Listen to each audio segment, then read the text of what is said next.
Hello, my name is Dylan with MFG, and I'll be going over how to create an RFQ. So first things first, what you want to do is open up Google Chrome. That's the browser that we recommend. And you go to www.mfg.com, and once you're here, click on login/register on the top right. I'll bring you to this screen. Put in your email address as well as password. Pay attention to the note that's underneath password if you're changing your password or entering it in. Once you've entered in your actual password itself and you're logged into the site, it'll bring you to your home screen. This is your home screen once you're logged into MFG. Create an RFQ, you click on RFQ on the top left. Then a drop-down menu will appear, which is this. Then you click on Create an RFQ, or you can click on Create an RFQ on the top right.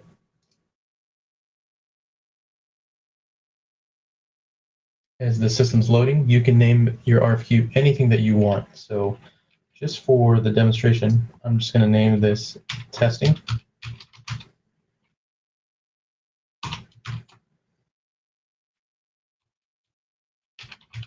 Cucumber parts.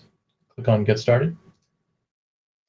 Next, you can either browse your files from your actual computer, or you can drag and drop it from your desktop and just put it in the square. Next, you click on Enter Details. Then you want to name your part.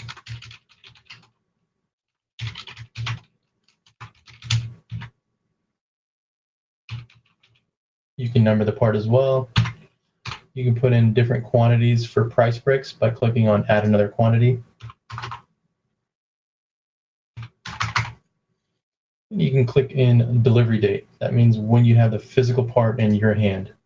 Most people put it out for a month from today's date. And again, it depends on where you're getting it sourced and how in depth the part takes to actually get made. It varies on when you should put the delivery date. These are the required fields on the right-hand side. These two are optional. You can choose the actual field, or if you're not sure, you can type in OTH and other will populate. Next, you want to select the material. You can go through them. If you're not sure, you can type in OTH, and one of our engineers on staff will take a look at your actual engineered drawings and put in the material. If it has a post-production process, whether it's plating or burnishing or lapping, doesn't matter what it is, you can put it in. If you can't find it, just type in other finishing. Next, you have a description that you'd like to put in. Just make sure that it's under 1,000 characters. Next, you click on Save. Then you click on Add RFQ Details. And it asks you a series of questions.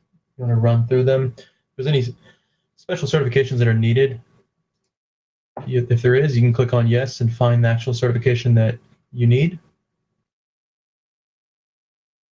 Now, do you have any special instructions for the manufacturer? Let's say that you did. Let's say that you wanted to ship this to Dock 3A or anything of the liking.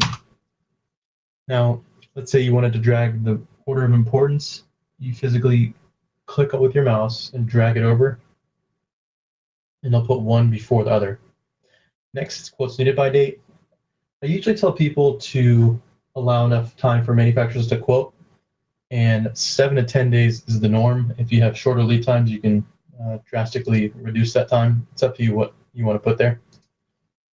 Now, estimated award date means when you anticipate on awarding the actual project or part to the actual manufacturer. So estimated award date needs to be after quotes needed by date, but before delivery date. And delivery date was on the previous screen.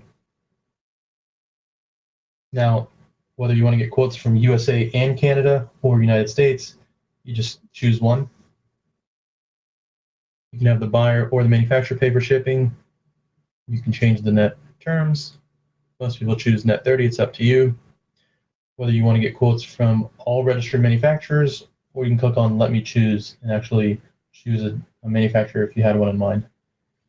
Now, you can select no NDA, first level NDA, as well as second level NDA, and it's self-explanatory.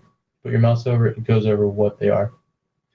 Next, If you had other attachments, you can drag and drop them here or browse from your files. Once you're done, you click on Review, and it's saying that, do you have any special instructions? I've put in yes, but put nothing there, and that's why it prompts me as an error. So I'm going to click on No, go back all the way down, click on Review, and then I'm going to go over everything that I entered. If I want to double check, I can click on this arrow right here. It goes over everything that I just entered on the first two screens. See that everything's good. Click on Submit. Now, this is being sent to our engineering department for review. And if you wanted to get quotes from other regions, that's where you would click here. If not, then you'd click on No Thanks.